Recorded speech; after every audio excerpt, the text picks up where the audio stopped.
আসসালামু আলাইকুম, সবাইকে স্বাগত জানাচ্ছি বিডিভিউস ইনফোটেনমেন্টে। আপনাদের সঙ্গে আছি আমি ফাহাদিয়া মিতো। কান তুরস্কের পঞ্চম প্রজন্মের যুদ্ধ বিমান প্রকল্প আজ শুধু একটি সামরিক প্ল্যাটফর্ম নয়, বরং একটি দেশ কিভাবে প্রযুক্তিগত আত্মনির্ভরতা, কৌশলগত স্বাবলম্বন ও বৈশ্বিক ভূ রাজনীতিতে নতুন পরিচয় গড়ে তোলে তার অন্যতম প্রভাবশালী উদাহরণ। ২১ শতকের প্রতিরক্ষা শক্তির প্রতিযোগিতা মূলত স্টেলথ সেন্সর ফিউশন, নেটওয়ার্ক কেন্দ্রিক যুদ্ধ এবং মানববিহীন প্ল্যাটফর্মের সঙ্গে সমন্বয়ের দিকে ধাবিত হয়েছে।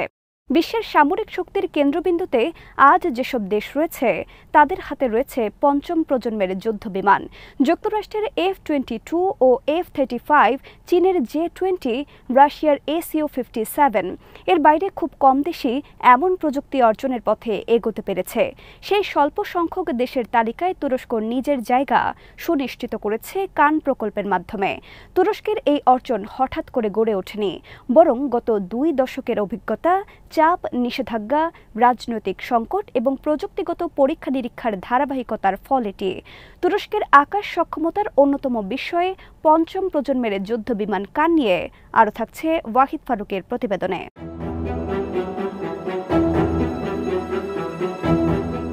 1990-এর দশক থেকে তুরস্ক যুক্তরাষ্ট্রের উপর ব্যাপকভাবে নির্ভরশীল ছিল, বিশেষত F-16 ব্যবহারের উপর। কিন্তু 2000-এর দশকের পর থেকে বৈদেশিক নির্ভরতার সীমাবদ্ধতা, অস্ত্র নিষেধাজ্ঞা, আঞ্চলিক ভূরাজনীতি এবং অভ্যন্তরীণ শিল্প উন্নয়নের উচ্চাকাঙ্ক্ষা তুরস্ককে বাধ্য করে নিজেদের সামরিক শিল্প দাঁড় করাতে। এরই ধারাবাহিকতায় TAI, আসেলসান, রকেটসান, হ্যাভেলসান এসব প্রতিষ্ঠান দ্রুত শক্তিশালী হতে থাকে এবং তুরস্ক ড্রোন প্রযুক্তিতে প্রায় বৈশ্বিক নেতৃত্বের পর্যায়ে পৌঁছে যায়। সেই একই কৌশলগত দৃষ্টিভঙ্গির অংশ হিসেবেই 2010 সালের শেষ দিকে তুরস্ক F-16, F-4 ফ্যান্টামের বিকল্প হিসেবে সম্পূর্ণ স্বদেশী পঞ্চম প্রজন্মের ফাইটার জেট নির্মাণের সিদ্ধান্ত নেয়, যা পরবর্তীতে TFX নামে শুরু হয়ে 2003 সালে আনুষ্ঠানিকভাবে কান নাম পায়।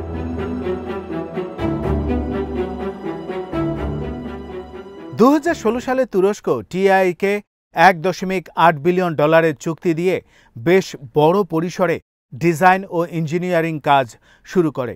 2018 সালে প্যারিস এয়ার শোতে কানের প্রথম পূর্ণাঙ্গ মডেল প্রদর্শন করলে বৈশ্বিক পর্যবেক্ষকরা বেশ বিস্মিত হয়।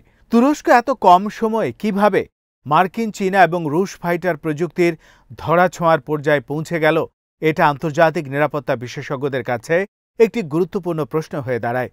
কানের উপর গবেষণা ও উন্নয়ন পর্যায়ে তুরস্ক স্থানীয় শিল্প, সামরিক গবেষণা সংস্থা, বিশ্ববিদ্যালয় এবং বিদেশি সহযোগীদের সমন্বয়ে কাজ করে। তুরস্কের ইঞ্জিনিয়ারিং সক্ষমতা, কম্পোজিট উপাদান উৎপাদন দক্ষতা, ড্রোন প্রযুক্তিতে সেন্সর ফিউশন অভিজ্ঞতা এসব প্রকল্পকে দ্রুত এগিয়ে নিয়ে যায়। 2023 সালে প্রথম প্রোটোটাইপ রোল আউট করার মাধ্যমে তুরস্ক বাস্তবে প্রমাণ করে যে এটি কেবল কাগজে কলমে নয়, বরং বাস্তব উৎপাদন লাইনে গতি পাওয়া একটি প্রকল্প। এরপর 2024 সালের 21শে ফেব্রুয়ারি কান তার প্রথম উড্ডয়ন সম্পন্ন করে। যদিও মাত্র 13 মিনিটের পরিকল্পিত টেস্ট ফ্লাইট ছিল এটি, তবে এর টেক অফ, প্রাথমিক ম্যানুভার, সেন্সর, ইলেকট্রিক্যাল সিস্টেম এবং ল্যান্ডিং প্রক্রিয়া সফলভাবে সম্পন্ন হওয়া তুর্কি প্রতিরক্ষা শিল্পের জন্য একটি ঐতিহাসিক দিন হয়ে ওঠে।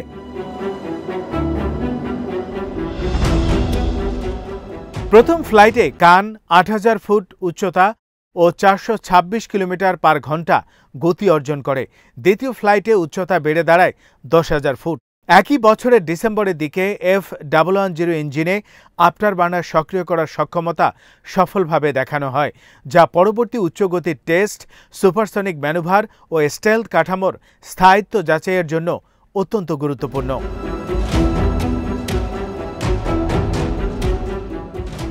কানের ডিজাইন আকারে F-22 র্যাপটরের সমতুল্য। এর দৈর্ঘ্য 20.3 মিটার, উইং স্প্যান 13.4 মিটার এবং MTOW প্রায় 34,750 কেজি। এত বড় আকারের প্ল্যাটফর্ম ডিজাইন করতে শুধু স্টেলথ বৈশিষ্ট্যই যথেষ্ট নয়, বরং তাপ signature, radar cross section, aerodynamics, ফিউজিক্যাল কম্পোজিট, অবকাঠামোগত স্থিতিশীলতা এসবই নিখুঁতভাবে সমন্বয় করতে হয়। কানের স্টেলথ ডিজাইন মূলত অ্যাঙ্গুলার জিওমেট্রি, অভ্যন্তরীণ অস্ত্রবহন কক্ষ, লো অবজারভেবল ইনটেক, রাডার শোষক উপাদান এবং কম্পোজিট ফ্রেমওয়ার্কের ওপর ভিত্তি করে গড়ে উঠেছে। স্টেলথ ক্লাসে আরেকটি গুরুত্বপূর্ণ বিষয় হল অভ্যন্তরীণ অস্ত্র বহন ক্ষমতা।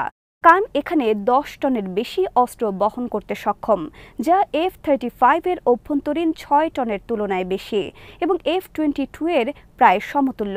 এটি ভবিষ্যতে BVR, missile sidewinder, stand off munition এবং ক্রুজ মিসাইল পর্যন্ত বহন করতে সক্ষম হবে।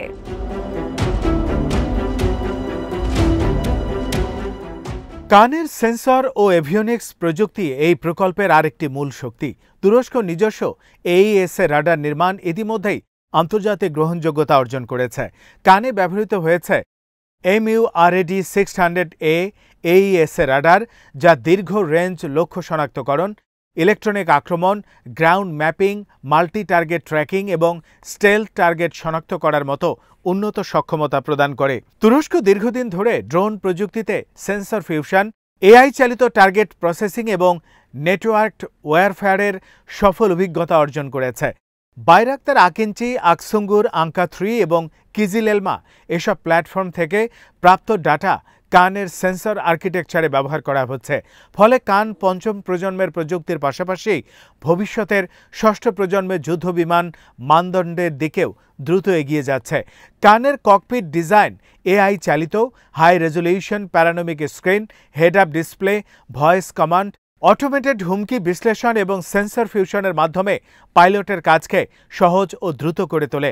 MUMT বা ম্যান আনম্যানড টিমিং প্রযুক্তির মাধ্যমে কান একসঙ্গে একাধিক মানববিহীন যুদ্ধবিমানকে কমান্ড দিতে পারবে।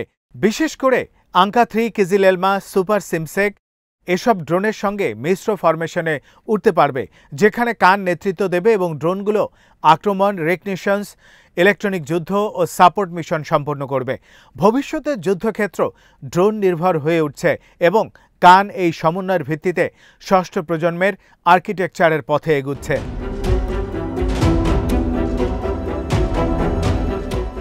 তবে কান প্রকল্পের সবচেয়ে বড় প্রযুক্তিগত চ্যালেঞ্জ ইঞ্জিন উন্নয়নকে কেন্দ্র করে।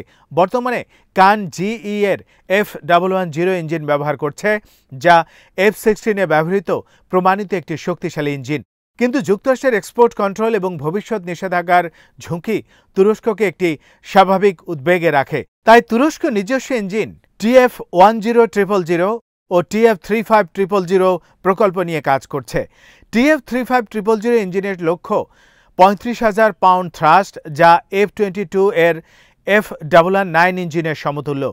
যদি তুরস্ক 2030-এর দশকের শুরুর দিকে এই ইঞ্জিন সফলভাবে উৎপাদন করতে পারে, তাহলে কান সম্পূর্ণভাবে স্বনির্ভর হয়ে যাবে এবং আন্তর্জাতিক বাজারে এটি একটি বড় রপ্তানি পণ্য হয়ে উঠবে। তুরস্ক ঘোষণা করেছে 2032 সালেই তারা প্রথম দেশীয় ইঞ্জিন কানে স্থাপন করবে।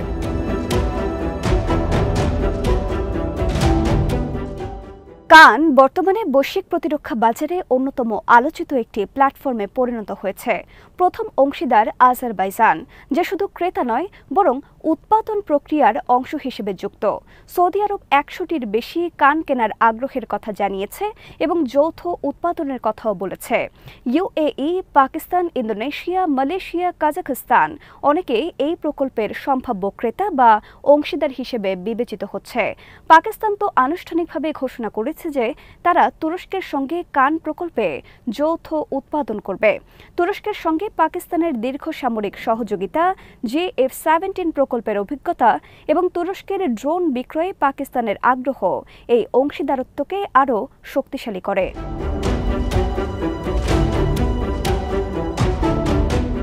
এদিকে তুরস্ক 2019 সালে S-400 কেনার কারণে যুক্তরাষ্ট্রের F-35 প্রোগ্রাম থেকে বাদ পড়ে, যা তুরস্কের জন্য বিশাল ধাক্কা ছিল। কিন্তু প্যারাডক্সিক্যালি এই নিষেধাজ্ঞায় তুরস্ককে আত্মনির্ভরতায় সবচেয়ে বেশি ত্বরান্বিত করেছে। কানই সেই প্রমাণ। 2024-25 সালে যখন যুক্তরাষ্ট্র তুরস্কের সঙ্গে সম্পর্ক স্বাভাবিক করতে শুরু করে এবং তুরস্কের কাছে F-35 হস্তান্তরের সম্ভাবনা উঠে আসে, তখন তুরস্ক স্পষ্টভাবে জানায় কানের যাত্রা থামবে না। F-35 থাকুক বা না থাকুক, কানই ভবিষ্যৎ। এই রাজনৈতিক অবস্থান তুরস্কের আত্মবিশ্বাস এবং প্রযুক্তিগত উচ্চাকাঙ্ক্ষার পরিচয়।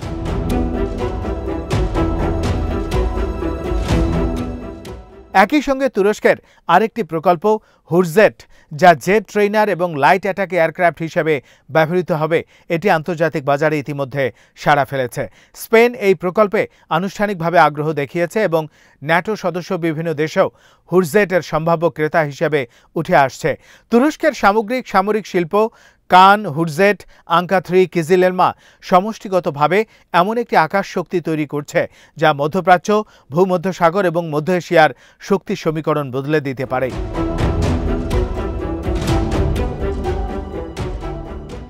কানের ভবিষ্যৎ সম্ভাবনা আন্তর্জাতিক প্রতিরক্ষা শিল্পে একটি নতুন প্রতিযোগিতার কেন্দ্রবিন্দু হয়ে উঠতে পারে। যুক্তরাষ্ট্র, রাশিয়া, চীন এই 3 শক্তিধর দেশের পর পঞ্চম প্রজন্মের যুদ্ধবিমান নির্মাতার তালিকায় তুরস্ক উঠে আসা নিঃসন্দেহে একটি ঐতিহাসিক ঘটনা।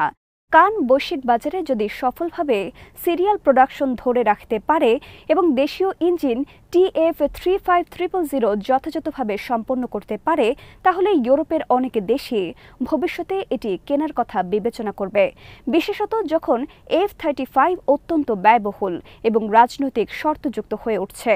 তুরস্কের সামনে সবচেয়ে বড় চ্যালেঞ্জ ইঞ্জিন উন্নয়ন, বৃহৎ পরিসরে শিল্প উৎপাদনের ধারাবাহিকতা, রাজনৈতিক নিষেধাজ্ঞা এড়ানো এবং অংশীদার দেশের অভ্যন্তরীণ রাজনৈতিক স্থিতিশীলতা।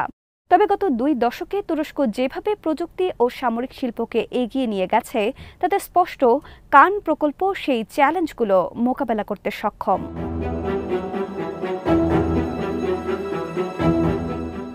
কান তুরস্কের কাছে শুধু স্টেলথ ফাইটার নয়, এটি জাতীয় মর্যাদা, প্রযুক্তিগত বিপ্লব, রাজনৈতিক স্বাধীনতা এবং মুসলিম বিশ্বের সবচেয়ে আধুনিক প্রতিরক্ষা প্রকল্পের প্রতীক।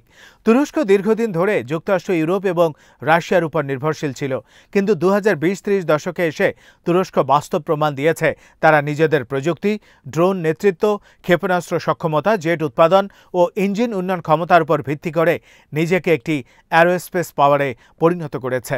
2028-29 সালে কানের সিরিয়াল ডেলিভারি শুরু হলে তুরস্ক বৈশ্বিক প্রতিরক্ষা শিল্পে একটি নতুন যুগে প্রবেশ করবে।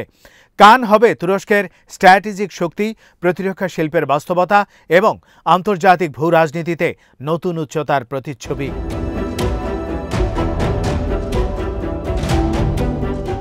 কানের যাত্রা আসলে এখনও শুরু মাত্র। 2026 সালের এপ্রিলে যখন নতুন প্রোটোটাইপ আকাশে উঠবে, তখন P1, P6 পূর্ণাঙ্গ কাঠামোগত মান নির্ধারণের কাজ শেষ হবে। তখন বিশ্ব আবার দেখবে তুরস্ক আর আগের জায়গায় নেই। তারা এখন স্টেলথ ফাইটারের অভিজাত ক্লাবের সদস্য, যে ক্লাবে প্রবেশ করা বিশ্বের মাত্র কয়েকটি দেশের পক্ষেই সম্ভব হয়েছে। কান সেই ইতিহাস বদলে দিচ্ছে এবং তুরস্ককে নতুন শতাব্দীর সামরিক প্রযুক্তির অগ্রগামী রাষ্ট্রে পরিণত করছে। এই প্রকল্প ভবিষ্যতের যুদ্ধক্ষেত্র, ভূ রাজনীতি এবং আন্তর্জাতিক প্রতিরক্ষা বাজারে নতুন দিগন্ত উন্মোচন করবে, যেখানে তুরস্ক শুধু অংশগ্রহণকারী নয়, বরং একটি শক্তিশালী নেতৃত্বদানকারী রাষ্ট্র হিসেবে দাঁড়াবে। কান তাই শুধু বিমান নয়, এটি এক যুগ পরিবর্তনের ঘোষণা।